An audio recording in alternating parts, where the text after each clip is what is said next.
સ્ટ્રોકના ડાયગ્નોસિસમાં 1 મિનિટનો ડિલે એટલે કે death of 20 lakh neurons in the brain. નમસ્કાર મિત્રો, મારું નામ ડોક્ટર અક્ષર ચગ છે અને આજે આપણે જોશું સ્ટ્રોક વિશે. તો બેઝિકલી સ્ટ્રોક એટલે કે બ્રેઇન અટેક કહે છે કે જેમાં બ્રેઇનનું બ્લડ સપ્લાય છે એ કટ ઓફ થઈ જતું હોય છે. બ્રેઇનને પૂરતું ઓક્સિજન નથી મળતું હોતું, જેના કારણે બ્રેઇનના ટિશ્યુ કે જેને આપણે ન્યુરોન્સ કહીએ છીએ તેની ડેથ થવા માંડે છે.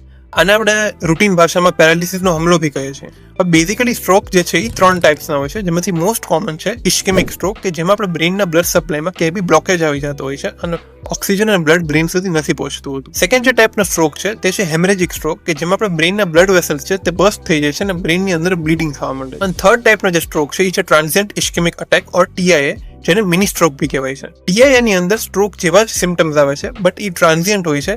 વિધિન 1 hour તે સિમ્ટમ્સથી જતા રહે છે. અને ઇટ ઇઝ વેરી ઇમ્પોર્ટન્ટ કે અગર પેશન્ટને TIA ના સિમ્ટમ્સ આવેલા હોય છે તો તે સ્ટ્રોક માટે પ્રોફાઇલેક્સિસ ચાલુ કરે, કેમ કે ફ્યુચરમાં જતા તેને સ્ટ્રોક થવાના પૂરા ચાન્સીસ હોય છે. હવે આપણે જોશું કે સ્ટ્રોકનો અર્લી સિમ્ટમ્સ શું હોય. એના માટે એક વર્ડ છે ફાસ્ટ, જેના હરેક આલ્ફાબેટ એક કમ્પોનેન્ટ ઓફ સ્ટ્રોકના સિમ્ટમને રિપ્રેઝેન્ટ કરે છે.